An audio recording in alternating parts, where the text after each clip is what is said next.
প্রথম প্রশ্ন, বিসমিল্লাহ। আপনার কোনো এক বক্তব্যে শুনেছি যে দেরি করে ইফতার করা নিষেধ, কিন্তু আমরা যেখানে থাকি কাজীবাড়ি সেখানে গুগল অনুযায়ী যে সময় সূর্যাস্ত হয় তার 2 মিনিট পর ইফতারের জন্য আজান দেওয়া হয়। আপনার কথা অনুযায়ী এটা তো ইহুদিদের সাথে সাদৃশ্য হয়ে গেল। এ বিষয়ে যদি কিছু বলতেন। প্রথম কথা হলো, সূর্যাস্তের সময়ের যদি 2 মিনিট পর কেউ ইফতার করে তাহলে এটাকে বসেন আপনি বসেন, উঠছেন কেন? প্রথম কথা হলো, সূর্যাস্তের 2 মিনিট পর যদি কেউ ইফতার করে, 3 মিনিট পর কেউ ইফতার করে, তাহলে এর কারণে সে ইহুদিদের সাথে সাদৃশ্য হয়ে গেছে এমনটি বলার কোনো সুযোগ নেই। কেন সুযোগ নেই? কারণ ইহুদিরা যে দেরিতে ইফতার করে, বর্তমানে রাফিজি যারা আছে, শিয়া যারা আছে, এরাও দেরিতে ইফতার করে। এই দেরিতে ইফতার করা মানে 2 মিনিট 3 মিনিট না, তারা চতুর্দিকে অন্ধকার হয়ে শেষ হওয়ার পর তারা ইফতার করে, যেটা অনেক ক্ষেত্রে 15-20 মিনিট বা আধা ঘন্টা সময়ও লাগে। তারপরে যায় চতুর্দিকে অন্ধকারে ছেয়ে যায়, অন্ধকারে চতুর্পাশকে ছেয়ে গেলে তারপরে ইফতার করাটা হলো তাদের স্বভাব। অতএব কোনো মুসলিম 2-3 মিনিট পরে বা 2-4 মিনিট পরে ইফতার করলে সে ইহুদিদের সাথে সাদৃশ্য হয়ে গেছে, রাফিজি বা শিয়াদের সাথে সাদৃশ্য হয়ে গেছে এমনটি বলার কারণ নাই। তবে এটা ঠিক যে নবী করিম সাল্লাল্লাহু আলাইহি সাল্লাম বলেছেন, এই উম্মত ততদিন কল্যাণের মধ্যে থাকবে মা আজ্জালুল ফুতুর ও আখারুস সাহুর, যতদিন তারা ইফতার তাড়াতাড়ি করবে আর সাহারি দেরিতে করবে। ইফতার তাড়াতাড়ি করার মানে হলো সূর্য ডুবে গেছে, নিশ্চিত হয়ে গেছেন, তারপর আর বিলম্ব না করে সাথে সাথে ইফতার করা, এটা হলো ইফতার তাড়াতাড়ি করার অর্থ। আর সাহারি দেরিতে করার অর্থ হলো সাহারি শেষ করার কিছুক্ষণ পর আজান হবে বা ফজর ওয়াক্ত হবে, একেবারে শেষ মোমেন্টে আজানের ঠিক আগের মিনিট পর্যন্ত খাচ্ছেন, এটা সুন্নাহ না। নবী করিম সাল্লাল্লাহু আলাইহি সাল্লাম সাহারি খেয়ে শেষ করার পর ফজরের জন্য দাঁড়াতেন, এর মধ্যে প্রায় 50টি আয়াত তেলাওয়াত করার মতো সময় থাকতো হাতে। এখন বেশিরভাগ মানুষ আমরা দেখা যায় সাহারি খেতে গেলে মুয়াজ্জিনের সাথে আমাদের প্রতিযোগিতা হয়। মুয়াজ্জিন মাইক নিয়ে দাঁড়ায়, আজান দিবে, আর আমরা খাবার মুখে নিয়ে আমরা কম্পিটিশন করি যে আমি আগে শেষ করব, মুয়াজ্জিন শেষ চেষ্টা করে মুয়াজ্জিন আগে আজান দিবে, মানে ভাবখানা এমন। তো এটা সুন্নাহ না, মানে একেবারে লাস্ট মিনিট পর্যন্ত খেতে থাকলেন, এটা সুন্নাহ না। বরং সুন্নাহ হলো সামান্য একটু গ্যাপ রাখা। তবে হ্যাঁ, এটা ঠিক যে একেবারে শবে সাদিক হওয়ার আগ মুহূর্ত পর্যন্ত যদি কেউ খায় তার রোজা হয়ে গেছে, তার রোজা হয়ে যাবে। আর ইফতারের ক্ষেত্রে সূর্য ডুবে গেছে, ঘড়ি এই দিক সেদিক হতে পারে, 1 মিনিট আমার ঘড়িটা স্লো হতে পারে, এই সন্দেহের কারণে কেউ 1 মিনিট দেরি করে খেলো, তাতে সে দেরি করে ইফতার করেছে এটা বলা যাবে না, বা তাড়াতাড়ি ইফতার করার খেলাফ আমল করেছে সেটাও বলা যাবে না। তবে এটা ঠিক যে ইফতার তাড়াতাড়ি করতে হয় আর সাহারি দেরিতে করতে হয়, এবং ইহুদিরা রাফিজিরা যারা চতুর্দিকে অন্ধকার ছেয়ে যাওয়া পর্যন্ত অপেক্ষা করে, আমরা সেটা করব না। আমাদের সমাজে আলহামদুলিল্লাহ এখন সচেতনতা হয়েছে, মানুষ ওয়াক্ত হওয়ার পর ইফতার সাধারণত করে। আর একটা জিনিস গুরুত্বপূর্ণ, তা হলো ইফতার এবং সাহারির সাথে আজানের সম্পর্ক সরাসরি নাই। অর্থাৎ আজান হলে আপনি ইফতার করবেন আর আজানের আগ পর্যন্ত খাবেন, ব্যাপারটা সেরকম না। মুয়াজ্জিন আজান 1 মিনিট পরে দিতে পারে, 2 মিনিট পরে দিতে পারে, 1 মিনিট আগে দিতে হবে, কারণ আজানটা তো একেবারে ওই মিনিট হওয়ার সাথে সাথেই দেওয়া আবশ্যক না, অথবা ঘড়ির সমস্যা হতে পারে। এই জন্য আপনি দেখবেন টাইম হলো কিনা সেটা। অতএব যদি টাইম আপনি মেনটেন করে ইফতার এবং সাহরি করেন, ইনশাআল্লাহ সুন্নাহ আদায় হয়ে যাবে, আল্লাহ চাহেন তো। রমাদান এলেই মা বোনেরা প্রতিযোগিতামূলক কোরআন খতম দেন, অনেকে বিষয়টি বাড়াবাড়ি বলেন, কারণ হিসাবে যুক্তি দেয় যে দ্রুত পড়লে সহি হওয়ার সম্ভাবনা কম থাকে এবং অর্থ বুঝে পড়া ভালো। কথাটা কতটা যুক্তিযুক্ত? কোরআনে কারীম পড়ে শেষ করা, খতম দেওয়া এবং একাধিক খতম দেওয়া, বেশি বেশি তেলাওয়াত করা রমজান মাসে, এটা সালাফে সালেহ থেকে প্রমাণিত।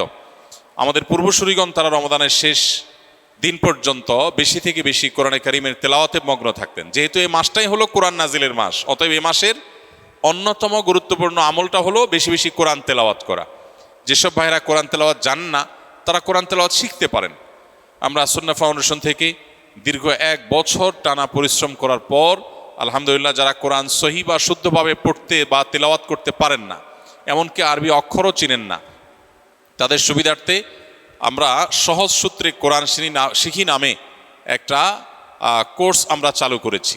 এবং এই কোর্সটা প্রতিদিন তারাবির পর আমাদের ভেরিফাইড ইউটিউবে, অর্থাৎ আমার নামে যে ইউটিউব চ্যানেল আছে, সেখানে প্রতিদিন একটা করে পর্ব আপলোড হয়। গত 2 রাতে 2টি পর্ব আপলোড হয়ে গেছে। আজকে তারাবির পরে 3 নম্বর পর্ব আপলোড হবে ইনশাআল্লাহ। 10 থেকে 15 মিনিট 20 মিনিটের মধ্যে ভিডিওটা, মাত্র 27টি ভিডিও ইনশাআল্লাহ পুরো কোরআন সহি করে শেখার জন্য তৈরি করা হয়েছে, অনেক পরিশ্রম করে, অনেক সাধনা করে। অতএব যারা সময় আছে তারা সেই ভিডিও ফলো করতে পারি, অথবা অন্য কোনো উপায়ে কোরআন সহি করে পড়বো। আর যাদের তেলাওয়াত সহি আছে তারা বেশি বেশি পড়বো। এখন কথা হলো, প্রতিযোগিতামূলকভাবে বেশি বেশি করে কোরআন খতম দিলে সেটা ভালো কিনা? উত্তর হলো অবশ্যই ভালো, তবে তার কোয়ালিটি যেন ঠিক থাকে। এটা ঠিক যে তাড়াহুড়া করতে গিয়ে কোয়ালিটি নষ্ট করে অনেক পরিমাণে তেলাওয়াত করার চাইতে কোয়ালিটি ঠিক রেখে আপনি সাধ্য অনুযায়ী তেলাওয়াত করা ভালো। দেখা যায় অনেকে হুলস্থুল করে কোরআন তেলাওয়াত করেন, কি পড়েন নিজেও বোঝেন না, খতম দেওয়া উদ্দেশ্য হয়। এই খতমটা অর্থবহ না। আল্লাহ তাআলা আমাদের আমলকে মাপবেন, আল্লাহ আমলকে গুনবেন না। কিয়ামতের দিন আমল গণা হবে না মাপা হবে? মাপা হবে। অতএব আমাদের আমলের কোয়ান্টিটি না, দেখতে হবে কি কোয়ালিটি। এজন্য তেলাওয়াত সুন্দর করে করতে হবে, কিন্তু আবার কোয়ালিটির কথা চিন্তা করে অনেকের খতম দেওয়ারই আর সুযোগ হয় না, সেটা দুর্ভাগ্যের ব্যাপার। এজন্য কোরআনে কারীম বেশি বেশি তেলাওয়াত করা প্রশংসনীয়, প্রতিযোগিতামূলকভাবে করলে সেটাও প্রশংসনীয়, বেশি বেশি খতম হলে সেটাও প্রশংসনীয়। তবে লক্ষ্য রাখতে হবে তেলাওয়াতটা যেন তারতিলের সাথে হয়, শুদ্ধতার সাথে হয়। আল্লাহ বলেছেন ওয়ারাত্তিলিল কুরআনা তারতিলা, তোমরা তারতিলের সাথে কোরআনকে তেলাওয়াত করো। অতএব সে বিষয়টি আমাদেরকে লক্ষ্য রাখতে হবে। একজন মানুষ ইতিকাফে বসে মোবাইল চালানো, মসজিদের ভিতরে দ্বীন ইসলামের ক্লাস ও মসজিদের ভিতরে ইফতার পার্টিতে অংশগ্রহণ করতে পারবে কিনা, এবং কেউ কোনো কিছু জানতে চাইলে ইতিকাফরত ব্যক্তি উত্তর দিতে পারবে কি না? উত্তর হলো যে ইতিকাফরত অবস্থায় একান্ত প্রয়োজনীয় কথা বলতে পারবে, কেউ কিছু জানতে চাইলেও সেটার উত্তর দিতে পারবে। কিন্তু মসজিদের মধ্যে মোবাইল টিপাটিপি, যেটা অহেতুক মোবাইল টিপাটিপি করা, সোশ্যাল মিডিয়া ব্রাউজ করে বেড়ানো, আপনার স্ক্রল করে বেড়ানো, এটা অবশ্যই ইতিকাফের যে উদ্দেশ্য সেটাকে ব্যাহত করে, ইতিকাফের যে প্রাণ সেটাকে নষ্ট করে। সেটা করা যাবে না বা সেটা করা উচিত না। যদি কেউ সেটা করেন তাহলে ইতিকাফ ভাঙবে না, কিন্তু ইতিকাফের কোয়ালিটি নষ্ট হয়ে যাবে এবং এটার সওয়াব কমে যাবে। এজন্য অহেতুক মোবাইল টিপাটিপি বা অহেতুক গল্প গুজব আড্ডা এগুলো দেওয়া যাবে না। তবে প্রয়োজনীয় কথা বলা যাবে, এবং মসজিদের মধ্যে দ্বীনি ইলমের ক্লাস অবশ্যই করা যাবে। মসজিদের মধ্যে ইফতারের কোনো প্রোগ্রাম হলে সেখানে অংশগ্রহণ করা যাবে, এগুলোতে কোনো অসুবিধা নেই। ইতিকাফ নিয়ে আমাদের মধ্যে অনেকের মধ্যে অতি ভয় কাজ করে। আমরা মনে করি ইতিকাফে বসলে বোবা হয়ে যেতে হয়, কোনো কথা বলা যায় না। এরকম না, সাধারণ স্বাভাবিক জীবনযাপন আমরা করতে পারবো ইনশাআল্লাহ। নবী করিম সাল্লাল্লাহু আলাইহি সাল্লাম রমাদানের শেষ দশকে জীবনে কোনো বছর ইতিকাফ ছাড়তেন না। 1 বছর তিনি শেষ দশকে ইতিকাফ রেখে ইতিকাফে বসে আবার বের হয়ে যেতে হয়েছে, ইতিকাফ ভেঙে ফেলতে হয়েছে একটা বিশেষ প্রয়োজনে। পরবর্তী বছর তিনি সেই 10 দিন এবং পরের বছরের 10 দিন সহ 20 দিন ইতিকাফ করেছিলেন। এর মানে হলো দ্বিতীয় হিজরিতে রমজানের রোজা ফরজ হওয়ার পর থেকে নিয়ে তার ওয়াফাত পর্যন্ত 10ম হিজরি পর্যন্ত এই 8 বছর কোনো বছর তিনি ইতিকাফ ছাড়েননি। অথচ আমরা বেশিরভাগ মানুষের জীবনে 1 বছরেও ইতিকাফ করা হয়নি। এটা দুর্ভাগ্যজনক বিষয়। যেটা নবীজি জীবনে কখনো ছাড়েননি, কোনো বছর ছাড়েননি, সেটা আমি জীবনে কোনো বছর করি নাই। পরম শত্রুর সাথেও তো এরকম বৈপরীত্য হয় না, যেটা আমরা আমাদের নবীজি সাল্লাল্লাহু আলাইহি সাল্লামের সাথে আজ আমাদের কার্যত সেই বৈপরীত্য আমরা করে রেখে দিয়েছি। এই জন্য ইতিকাফের দৃঢ় সংকল্প আমাদের করা উচিত। আল্লাহ আমাদের তৌফিক দান করুন। কত টাকা থাকলে জাকাত ফরজ হয়? জাকাত কবে দিতে হবে? জাকাত কত টাকা হলে ফরজ হয়? এর উত্তর হলো, কেউ যদি 52.5 ভরি রূপা, এটা অথবা রূপার সমমূল্যের সম্পদ, নগদ অর্থ, ব্যাংক ব্যালেন্স, অথবা ব্যবসার মাল, যে পণ্য কেনা হয়েছে বিক্রির জন্য, এরকম কোনো মাল যার কাছে আছে যেটার মূল্য দাঁড়ায় 52.5 ভরির সমান, এইরকম সম্পদের মালিক যদি কেউ হয় এবং সেই সম্পদ তার কাছে 1 বছর থাকে, তাহলে 1 বছর পর ওই সম্পদের বাজার মূল্য হিসেব করে 1 বছর পর 2.5% জাকাত দিতে হবে, অর্থাৎ লাখে 2,500 টাকা। এভাবে হিসাব করে তাকে জাকাত দিতে হবে। বর্তমানে রূপার যে বাজার দর সেটা হিসাব করলে প্রায় 2.25 লাখ টাকার কাছাকাছি হয় 52.5 ভরি রূপার দাম। এটা ভ্যারি করে, উঠানামা করে। একেবারে খুব রিসেন্ট যে এখন 2026-এর ফেব্রুয়ারি মাস, চলছে, এই সময়টাতে রূপার যে বাজার দর আছে সেটা হিসাব করে দেখা গেছে যে 2.25 লাখ টাকার কাছাকাছি এক্সাক্ট আপনি যখন দিবেন রূপার দরটা জেনে নিয়ে যে 52.5 ভরি বা 52.5 তোলা রূপার দাম কত সেটা হিসাব করে যদি দেখেন যে এটা আপনার সম্পদ এই পরিমাণ হয়ে গেছে, তাহলে সবটুকুর জাকাত দিতে হবে। এমন না যে এর অতিরিক্তটা জাকাত, বরং সবটুকুর জাকাত দিতে হবে। জাকাত দেওয়াটাকে জরিমানা মনে করা এটা কিয়ামতের আলামত। সহিহ বুখারীতে আসছে, নবী সাল্লাল্লাহু আলাইহি ওয়াসাল্লাম বলেছেন একটা সময় আসবে মানুষ যখন জাকাত দেওয়াটাকে তার জন্য অর্থদণ্ডের মতো বিষয় মনে করবে, জরিমানার মতো বিষয় মনে করবে। এটা ভুল ধারণা আমাদের সমাজে। কারণ আমরা মনে করি যে জাকাত দিলে বোধহয় লস হয়ে যায়, কমে যায়। বরং জাকাত দিলে এটা তো আমার আখিরাতের অ্যাকাউন্টে জমা হয়ে গেল, এটা বরং আমার স্থায়ী হয়ে গেল, নিশ্চিত হয়ে গেল, বাকিগুলোর গ্যারান্টি নেই। এই জন্য জাকাত দিতে পারাটা সৌভাগ্যের বিষয়। আর জাকাত কখন ফরজ হয়, এর উত্তর হলো যে জাকাত ফরজ হয় প্রত্যেকটা ব্যক্তির অর্থ বছরের আলোকে। সবার অর্থ বছর একরকম নাও হতে পারে। ধরুন আমি জিলহজের প্রথম তারিখে জাকাত দেওয়ার মতো সম্পদের মালিক হয়েছি, তাহলে পরবর্তী বছর জিলহজের প্রথম তারিখে আমার জাকাত আসবে। কেউ যদি মুহররম মাসে জাকাত দেওয়ার মতো সম্পদের মালিক হয়ে থাকে, তাহলে 1 বছর পর মুহররম মাসে তার জাকাত তার উপরে বর্তাবে। তো জাকাত বর্ষ এটা নির্ভর করে ব্যক্তি কখন সম্পদের মালিকানা আসছে তার উপরে। এখন কেউ যদি জাকাত দেওয়ার সুবিধার্থে, হিসাব করার সুবিধার্থে সে যদি একটু আগে দিয়ে দেয়, ধরা যাক যে আমার জিলহজে আসে, আমি রমজানে দিয়ে দিলাম হিসাব করে, কোনো অসুবিধা নেই, জাকাত অগ্রিম দেওয়া যায়, যে প্রতি বছর আমি রমজানে দিলাম, সমস্যা নেই। আমাদের সমাজে অনেকে মনে করেন রমজান মাসেই জাকাত দিতে হয়, জাকাত রমজান মাসেই শুধু দিতে হয় এমন কোনো কথা নেই। তবে এটা ঠিক, রমজান মাস আমলের মাস, সওয়াবের মাস, এ মাসে আমরা বেশি বেশি সওয়াব হাসিল করার চেষ্টা করবো ইনশাআল্লাহ বিইذনিল্লাহ। সেই জায়গা থেকে আমরা নফল দান, অন্যান্য সাদাকা করব এবং বিশেষভাবে যদি জাকাত দেওয়ার চেষ্টা করি ইনশাআল্লাহ, সেটাও আল্লাহ তাআলার কাছে আমরা বিশেষ আজরের আশা করতে পারি। আমি 12 ঘন্টা কাজ করি, রোজা রেখে নামাজ না পড়লে কি রোজা হবে? রোজা রেখে নামাজ যদি কেউ না পড়ে, তাহলে এটা হলো লুঙ্গি খুলে পাগড়ি পরার মতো। অর্থাৎ রোজার গুরুত্বের চাইতে নামাজের গুরুত্ব বেশি না কম? বেশি। এখন আপনি রোজা রাখছেন কিন্তু নামাজ পড়েন নাই, তাহলে আপনি পাগড়ি পরছেন কিন্তু লুঙ্গি পরেন নাই, তাহলে পাগড়ি পরছেন, পাগড়ি পরার সওয়াব পাবেন, কিন্তু তার চাইতে লুঙ্গি না পরার গুনাহ ভয়ঙ্কর। তো এই জন্য রোজা রাখছেন, রোজার সওয়াব পাবেন, কিন্তু নামাজ পড়েন নাই, তার জন্য গুনাহ হবে তার চাইতে অনেক বেশি। এই জন্য রোজা রাখা উচিত, আবার নামাজও পড়া উচিত। রোজা রাখা যতটা উচিত, নামাজ তার চেয়ে বেশি পড়া, নামাজ পড়া আরও বেশি উচিত বা বেশি কর্তব্য। অতএব এই গুরুত্বটা আমাদের বুঝতে হবে এবং বোঝার চেষ্টা করতে হবে। আল্লাহ আমাদেরকে তৌফিক দান করুন। আমি জানতে চাচ্ছি, যদি কখনো শারীরিক অসুস্থতার কারণে তারাবি নামাজ না পড়তে পারি, এতে কি গুনাহ হবে? শুধু এশার নামাজ আদায় করলে হবে? বিশেষ কোনো অসুস্থতার কারণে কেউ যদি তারাবি নামাজ না পড়েন, তার রোজা হয়ে যাবে এবং তার গুনাহ হবে না ইনশাআল্লাহ। বিশেষ করে অসুস্থতার কারণে কেউ যদি মিস করেন, এরকম হতে পারে কালে ভদ্রে হঠাৎ কোনোদিন অসুস্থ হয়েছেন অথবা 2-4 দিন আপনার মিস হয়েছে, তো তাতে কোনো অসুবিধা হবে না ইনশাআল্লাহ। কারণ তারাবি নামাজ আদায় করা এটা ফরজ না, তবে একান্ত ওজর ছাড়া এটা ছেড়ে দেওয়া এটা চরম দুর্ভাগ্যের ব্যাপার এবং অবশ্যই অনুচিত কাজ এবং গুরুত্বপূর্ণ একটি সুন্নাহ পরিত্যাগ করা হলো। কিন্তু অসুস্থতার কারণে যদি কখনো মিস হয়, তাতে গুনাহ হবে না ইনশাআল্লাহ। বিশেষ কোনো কারণে বাদ পড়লে আপনার রমজানের রোজা ঠিকই আদায় হয়ে যাবে। রমজানে নারীরা উচ্চ আওয়াজে কোরআন তেলাওয়াত করতে পারবেন কিনা?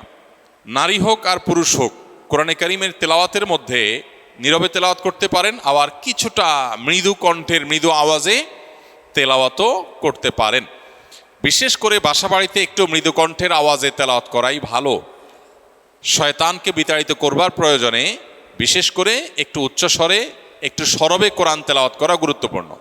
মেয়েদের কোরআন তেলাওয়াতের ক্ষেত্রে লক্ষ্য করতে হবে যে পরপুরুষের কানে যেন তেলাওয়াতের আওয়াজ না যায়, রাস্তায় বাসার বাইরে যেন না যায়, সেটা খেয়াল রাখতে হয়। বাসার ভিতরে যদি থাকে, পরপুরুষ বা গায়রে মাহরামের কানে যদি আওয়াজ যাওয়ার আশঙ্কা না থাকে, তাহলে কোনো অসুবিধা নেই, বাসায় বসে সেরকম তেলাওয়াত মা বোনরা করতে পারবেন।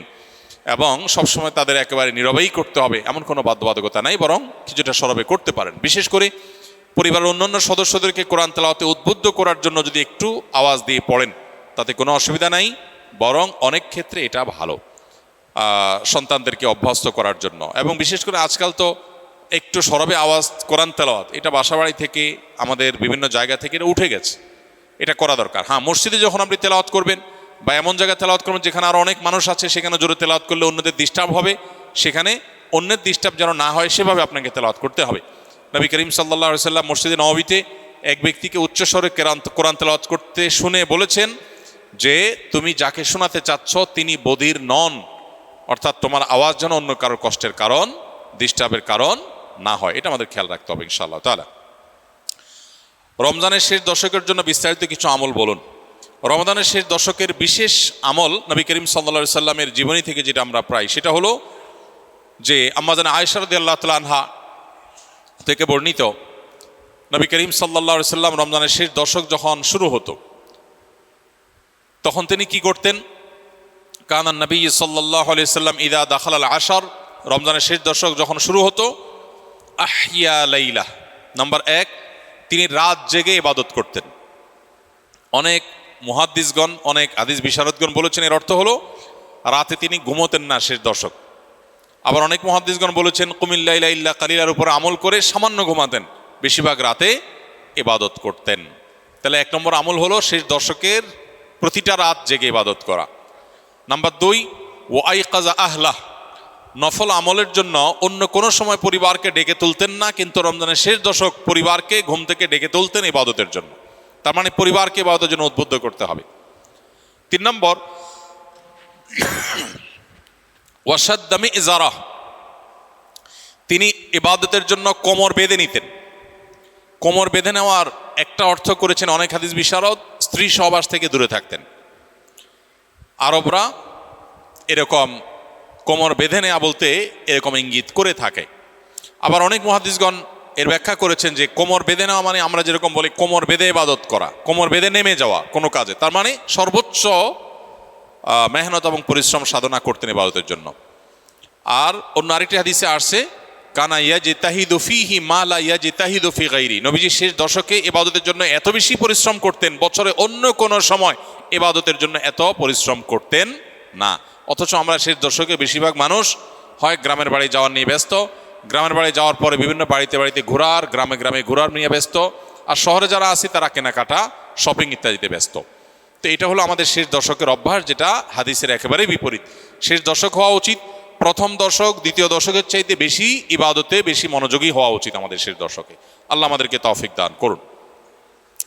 রমজানে নারীরা উচ্চ আওয়াজে কোরআন তেলাওয়াত করতে পারবে কিনা, এটার উত্তর একবার দেওয়া হয়েছে। শবে কদরের নামাজ কত রাকাত, নিয়ত কিভাবে করব, কি কি স্পেশাল আমল আছে? লাইলাতুল কদর বা শবে কদর যেটাকে আমরা বলি, এই লাইলাতুল কদরে দাঁড়িয়ে বেশি বেশি নফল নামাজ পড়বো আমরা, দীর্ঘ রুকু, দীর্ঘ সিজদা, দীর্ঘ কেরাতে, ধীরস্থিরতার সাথে, সৌন্দর্যের সাথে। তো কোরআন তেলাওয়াত বেশি বেশি করা, দোয়া করা, জিকির আজকার করা, আল্লাহর কাছে আল্লাহ স্মরণ করা, এগুলোর মধ্য দিয়ে আমরা রাতকে কাটাবো।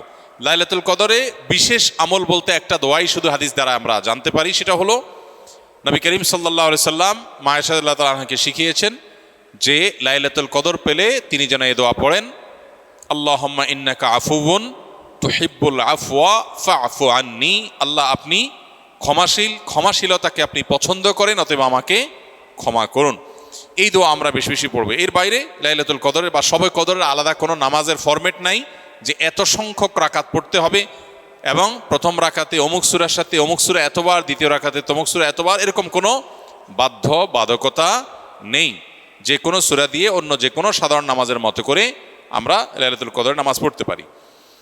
আর এর জন্য আলাদা কোনো নিয়ত নেই যে নাওয়াইতু আন উসাল্লিয়া সালাত লাইলাতুল কদর বা লাইলাতুল কদর নামাজ পড়ছি, এরকম কোনো আলাদা নিয়ত দরকার নেই। আমি লাইলাতুল কদরে পড়ছি, আমার মাথায় আছে, এটুকুই নিয়ত ইনশাআল্লাহ যথেষ্ট হবে এবং সুন্দরভাবে সালাত আদায় করা, নামাজ পড়াটাই হলো গুরুত্বপূর্ণ। শবে কদরে ভাগ্য পরিবর্তনের জন্য স্পেশাল কিছু আমল বলুন। লাইলাতুল কদরে গুরুত্বপূর্ণ বিষয়গুলো ধার্য হয়। আল্লাহ তাআলা সূরা দুখানের একেবারে শুরুতে বলেছেন ফিহা ইউফরাকু কুল্লু আমরিন হাকিম, লাইলাতুল কদরে সব গুরুত্বপূর্ণ বিষয়গুলোকে ধার্য করা হয়। এই জন্য লাইলাতুল কদরে গুরুত্বপূর্ণ বিষয় যেন আমার নসিবে আল্লাহ লেখেন, আল্লাহ যেন তাকদিরে ভালো কিছু দেন, আমরা আল্লাহর কাছে দোয়া করব।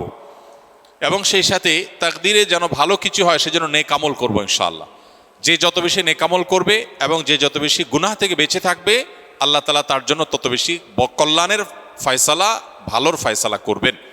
আমরা আল্লাহর কাছে দোয়া করব এবং নেক আমল করব, গুনাহ থেকে বেঁচে থাকবো। বাস এই ত্রিমুখী প্রচেষ্টায় আমাদের নসিবে ভালো কিছু আসবে। এর বাইরে আলাদা কিছু আমল আছে যেগুলো নিয়ে আমাদের স্বতন্ত্র একটা ভিডিও বোধহয় ইউটিউবে আছে, যে ভাগ্য সুপ্রসন্ন হবে যে সমস্ত আমলের ডিটেল সেখানে বলা আছে। যেমন কেউ যদি চায় তার রিজিক বাড়ুক, কেউ যদি চায় তার হায়াত বাড়ুক, তাহলে সে আত্মীয় স্বজনের সাথে সুসম্পর্ক বজায় রাখবে, রক্ত সম্পর্কীয় বন্ধনগুলো মজবুত করবে। কারণ বুখারী বর্ণিত হাদিসে নবী সাল্লাল্লাহু আলাইহি ওয়াসাল্লাম বলেছেন, মান সাল্লাহু আন ইউবসাতা লাহু ফি রিজকিহি আও ইউনসা লাহু ফি আথারিহি ফালিয়াসিল রাহিমা। যে চায় তার রিজিক প্রশস্ত হোক, তার হায়াত বাড়ুক, বরকত হোক, তাহলে সে যেন তার রক্ত সম্পর্কীয় সম্পর্কগুলো বাড়ায়। ঠিক তেমনিভাবে জীবনে বারাকা লাভের যে সমস্ত উপায়গুলো আছে, যে কোনো কাজ বিসমিল্লাহ দিয়ে শুরু করা, কুল্লু আমরিন যি বালিন লাম ইউবদা বিবিসমিল্লাহি ফাহুয়া আবতার আও আকতা আও কামা ওয়ারাদা ফিল হাদিস। কোনো গুরুত্বপূর্ণ কাজ আল্লাহর নাম নিয়ে শুরু করলে সেখানে বরকত হয়। অতএব আমার নসিবে ভালো কিছু হওয়ার জন্য এই আমার হাদিস বর্ণিত আমলগুলোকে আমরা ফলো করতে পারি। আর জেনারেলি কথা হলো নেক আমল বেশি করা, গুনাহ থেকে বেঁচে থাকা, আর নসিবে ভালো কিছু দেওয়ার জন্য আল্লাহর কাছে দোয়া করা। লা ইয়ারুদ্দুত তাকদীর ইল্লা দোয়া, কারণ তাকদীর এটা দোয়া দ্বারায় ক্ষেত্র বিশেষে পরিবর্তন হয়, হাদিস দ্বারা প্রমাণিত। এই জন্য গভীরভাবে আল্লাহর কাছে দোয়ায় মনোনিবেশ করতে হবে। আমি কোর্ট ম্যারেজ করে বিয়ে করেছি, 3 বছর হলো এবং একটি সন্তানও আছে। ফ্যামিলির সম্মতিতে আবার মহরও ধার্য হয়েছে গর্ভের সন্তান থাকা অবস্থায়। এখন সম্পর্কটি হারাম নাকি হালাল? এ ধরনের প্রশ্ন উত্তরে আমরা বলে থাকি যে কোনো আলেমের সাথে সরাসরি সাক্ষাৎ করে শরণাপন্ন হয়ে তারপর উত্তর নেওয়ার চেষ্টা করবেন। কারণ এখানে থটগত একটা গুরুত্বপূর্ণ বিষয় আছে যেটার উপর ভিত্তি করে মাসআলার উত্তর পরিবর্তন হয়ে যেতে পারে। তবে মৌলিকভাবে আমরা বলে রাখতে পারি সেটা হলো, কোর্ট ম্যারেজ বলেন আর যে নামই বলেন, শরিয়াতে বিয়ের জন্য, বিশুদ্ধ হওয়ার জন্য যা যা শর্ত আরোপ করেছে তা যদি পাওয়া যায় তাহলে বিয়ে হয়ে যাবে। কোর্ট ম্যারেজে অনেক সময় দেখা যায় প্রস্তাব বা সম্মতি, মৌখিক প্রস্তাব বা মৌখিক সম্মতি থাকে না। শুধুমাত্র কাবিননামাতে স্বামীর ঘরে ছেলের নাম, স্ত্রীর ঘরে মেয়ের নাম, আর দুজনের স্বাক্ষর নেওয়া হয় এবং দুজন সাক্ষীর স্বাক্ষর নেওয়া হয়। এইটুকু বিবাহ বিশুদ্ধ হওয়ার জন্য যথেষ্ট না। শরিয়া দৃষ্টিকোণ থেকে বিবাহ বিশুদ্ধ হওয়ার জন্য উভয় পক্ষ থেকে প্রস্তাব এবং সম্মতি থাকতে হবে স্পষ্ট। যদি কেউ যদি বোবা হন, মুখে উচ্চারণ করতে না পারেন, তাহলে তিনি মাথা নেড়ে ইশারায় তিনি অন্তত সম্মতি প্রকাশ করবেন। আর তা না হলে মুখে আমি প্রস্তাব করলাম, আমি কবুল করলাম, গ্রহণ করলাম, এরকম কথা দুজন সাক্ষী শুনতে হবে, তাহলে বিয়ে বিশুদ্ধ হবে। অতএব বিবাহ বিশুদ্ধের জন্য দুজন সাক্ষী উপস্থিত ছিলেন কিনা, তারপরে তারা এই প্রস্তাব এবং সম্মতির কথা শুনতে পেয়েছেন কিনা, সাক্ষীদের উপস্থিতি এবং প্রস্তাব সম্মতি এটা একই মজলিসে একই বৈঠকে হয়েছে কিনা, এই বিষয়গুলো গুরুত্বপূর্ণ। এগুলো যদি হয়ে যায়, মহর যদি ধার্য কোনো কারণে নাও হয়, পরে ধার্য হয়ে যায়, বা অটোমেটিক যে মহরে মিছিল বলা হয় সেটা ধার্য হয়ে যায়, তাতেও বিয়ে হয়ে যায়। কিন্তু বিয়ের গুরুত্বপূর্ণ বিষয় হলো এই জিনিসটা। অতএব এটা কতটা হয়েছে না হয়েছে অনেকখানি প্রশ্ন উত্তরের উপর অনেক সময় নির্ভর করে। এই জন্য এ ধরনের প্রশ্ন উত্তরের জন্য আমরা অনুরোধ করি যে ওলামা একরামের সাথে সরাসরি সাক্ষাৎ করে আপনার আশপাশে কোনো মসজিদে, গুরুত্বপূর্ণ মাদ্রাসাগুলোতে উপস্থিত হয়ে মুফতিদের সাথে সাক্ষাৎ করে আপনি আপনার ডিটেল বলে উত্তর নেওয়ার চেষ্টা করবেন। আসন্ন ফাউন্ডেশনে প্রতিদিন সকাল 8টা থেকে রাত 10টা পর্যন্ত ওলামা একরাম ফোনে উত্তর দেন এবং সরাসরি উত্তর দিয়ে থাকেন, সেখানে উপস্থিত হতে পারে। 2022 সালের ঘটনা। আমি অনার্স 2য় বর্ষে পড়ি, তখন একটি ডিভোর্সি মেয়ের সাথে হারাম সম্পর্কে জড়িয়ে পড়ি। পরে তার পেটে বাচ্চা আসে এবং তাকে বিয়ে করি, কিন্তু আমার পরিবার মেনে নেয় না এবং অনেকে যারা সন্তানের বাবা বলে গালি দিতে থাকে। একসময় রাগ করে সে মেয়ে সন্তানকে 14 দিনের বাচ্চাকে এক বন্ধা দম্পতি দিয়ে দেই এবং আমার স্ত্রীকেও ডিভোর্স দেই। এই অতীতটা আমাকে কুড়ে কুড়ে খাচ্ছে। আমি মনে হয় ক্ষমা পাবো না, আখেরাতে আটকা পড়ে যাব। আমি বারবার ডিপ্রেশনে চলে যাই। যে ভাই প্রশ্ন করেছেন তাকে বলতে চাই যে হারাম সম্পর্কে জড়াবার ফলে যে বাচ্চা এসেছে, সন্দেহাতীতভাবে সেটা আপনাদের উভয়ের জঘন্যতম কবিরা গুনাহগুলোর মধ্য থেকে একটা। কিন্তু প্রথমত বাচ্চার কোনো দোষ নেই, এই বাচ্চা চাইলে আল্লাহর নেককার বান্দা হয়ে জান্নাতি মানুষ হতে পারে, আবার বৈধভাবে জন্ম হওয়া অনেক বাচ্চা জাহান্নামী হতে পারে।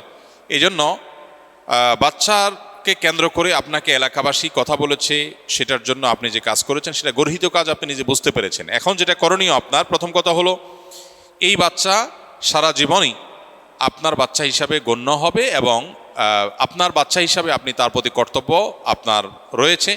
অতএব সেই বাচ্চাকে আপনি অন্যত্র দিয়ে দেওয়া এটা জুলুম। আপনি এটা রিকভার করার সুযোগ থাকলে রিকভার করবেন, তার টেক কেয়ার করা, তার প্রতি দায়িত্ব পালন করা করবেন।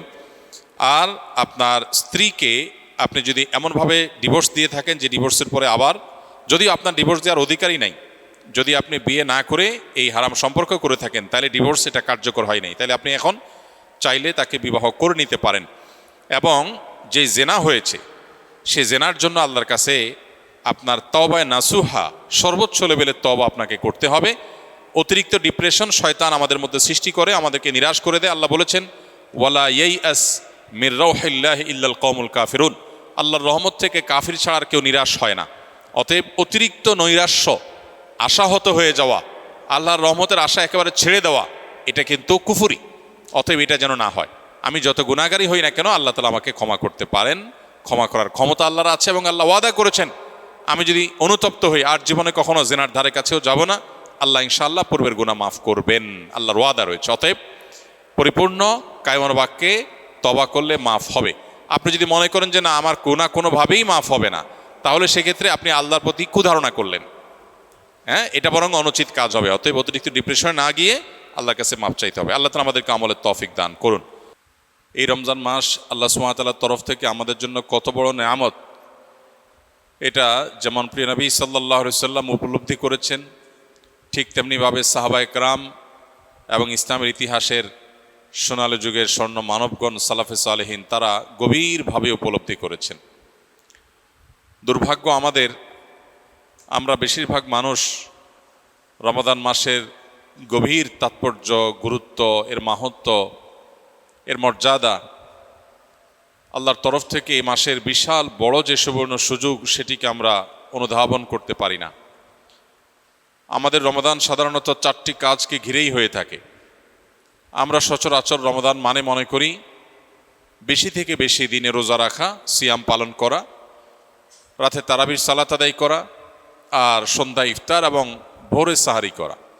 এই 4টি জিনিসের নামই শুধুমাত্র আমরা রমাদান মনে করি, অথচ রমাদান শুধুমাত্র এই 4টি ইবাদতের মধ্যেই সীমাবদ্ধ নয়। রমাদান এসেছে আমাদের সারা বছরের ঘাটতি পুষিয়ে নেওয়ার জন্য। সারা বছর আমরা যে নানা কারণে শয়তানের প্ররোচনায় প্ররোচিত হয়ে, নফসের ধোকায় প্রতারিত হয়ে আমরা যে গুনাহের সাগরে হাবুডুবু খাই, সেগুলোকে মাফ করাবার দারুণ এক সুযোগ আল্লাহ তাআলা আমাদেরকে রমাদান মাস দিয়েছেন। এবং সেই সাথে সারা বছর নেকামল করার যে সুবর্ণ সুযোগ আল্লাহ দিয়েছেন, সেগুলো আমরা হাতছাড়া করার পর বছরের সবচেয়ে বড় রিকভার করার মাস হলো, সময় হলো, মৌসুম হলো রমাদান মাস। এজন্য এই মাসটি হলো ইবাদতকারী, ইমানদার মুসলিম এবং জান্নাত প্রত্যাশী মানুষদের ইবাদতের মৌসুম, নেকামলের সিজন। আল্লাহ রাব্বুল আলামিন এ মাসের সর্বোচ্চ সদ্ব্যবহার করার তৌফিক আমাদের সবাইকে দান করুন।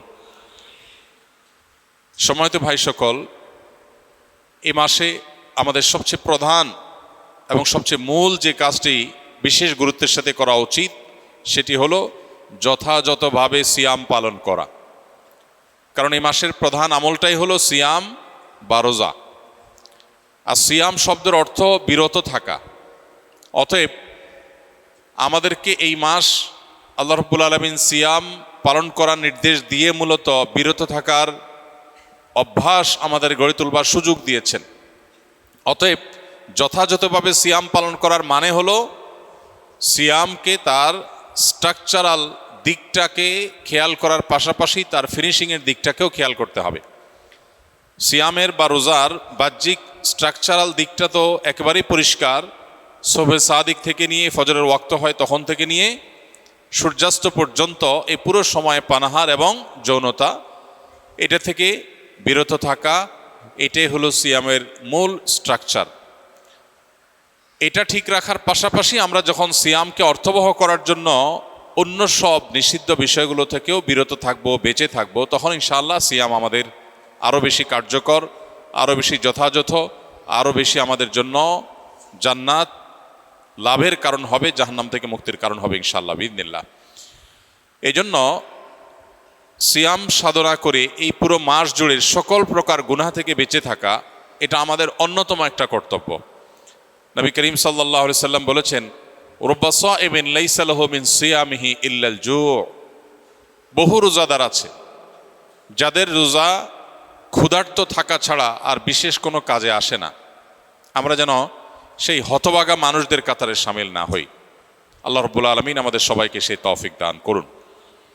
প্রিয় ভাইরা আমার, এই জন্য মুখ দ্বারা গীবত, মিথ্যা, পরনিন্দা, ঝগড়া, যত রকমের নিষিদ্ধ কর্ম আছে সেগুলো থেকে বিরত থাকা, হাত দিয়ে, পাও দিয়ে, অন্য অঙ্গ প্রত্যঙ্গ দিয়ে সকল প্রকার গুনাহ থেকে বেঁচে থাকা, এটা হবে আমাদের রমাদানের অন্যতম একটা গুরুত্বপূর্ণ পদক্ষেপ। এটা যদি করতে পারি তাহলে রমাদান মাসের সিয়াম পালন সার্থক হবে, সফল হবে ইনশাআল্লাহ বিইذনিল্লাহ। আল্লাহ আমাদের সবাইকে সকল প্রকার গুনাহ থেকে বেঁচে থাকার তৌফিক দান করুন। সিয়ামের উদ্দেশ্য যে তাকওয়া অর্জন করা, সে তাকওয়া হাসিল হওয়ার জন্য, সে তাকওয়া অর্জন হওয়ার জন্য সকল প্রকার গুনাহের পথগুলো বন্ধ করা, এটা অত্যন্ত গুরুত্বপূর্ণ। গুনাহের পথগুলো যদি খোলা থাকে তাহলে এই সিয়াম অর্থবহ হবে না, এই সিয়াম যথাযথ হবে না, এই সিয়াম আমাদের জন্য কার্যকর হবে না। এই জন্য আমরা চেষ্টা করব সর্বোচ্চ সকল গুনাহ থেকে বেঁচে থাকার। রব্বে করিম আমাদের সবাইকে সেই তৌফিক দান করুন। প্রিয় ভাইরা আমার, এই মাস আসার পরও যদি আমরা আমাদের গুনাহগুলো আল্লাহর কাছে মাফ করাতে না পারি, চোখের পানি ফেলে দোয়া করে, কান্নাকাটি করে, সিজদায় গিয়ে একান্তে নিরিবিলি আল্লাহর সাথে যদি এই মাসেও কথা বলতে না পারি, তাহলে জীবনে আর কখনো এই সুযোগ হওয়ার আশা বড় দুরূহ। এর চেয়ে হতভাগা আল্লাহর জমিনে আর কেউ নেই, যে ইসলাম গ্রহণ করার পর মুসলিম হয়েও রমাদানের সুফলটা আদায় করতে পারল না। তার চেয়ে হতভাগা আর কেউ নেই। এই জন্য শুধুমাত্র এই গতানুগতিক সিয়াম আর তারাবি নয়, বরং এর পাশাপাশি আল্লাহর কাছ থেকে গুনাহগুলোকে মাফ করাবার জন্য আমাদের বিশেষ প্রচেষ্টা থাকতে হবে। ইফতারের আগে চোখের পানি ফেলে, কায় মনোবাক্যে দুহাত তুলে, প্রাণ উজাড় করে আল্লাহর কাছে আমরা দোয়া নিবেদন করব। এবং সাহরি খেতে উঠলে ভোর রাতে তখন দোয়ায় মনোনিবেশ করব। চলতে ফিরতে, উঠতে বসতে আল্লাহকে স্মরণ করব। মোবাইলে, সোশ্যাল মিডিয়াতে বিভিন্ন চোখের জেনা, কানের জেনা, বিভিন্ন রকমের যে গুনাহগুলো হয় সেগুলোর পথগুলো সব বন্ধ করব ইনশাআল্লাহ। তবে এই রমাদান আমাদের তাকওয়া হাসিলের কারণ, এই সিয়াম আমাদের তাকওয়া অর্জনের কারণ এবং আমাদের জীবনকে পরিবর্তনের কারণ হবে ইনশাআল্লাহ বিইذনিল্লাহ। আল্লাহ রাব্বুল আলামিন আমাদের সবাইকে এই রমাদানের সর্বোচ্চ সদ্ব্যবহার করার তৌফিক দান করুন।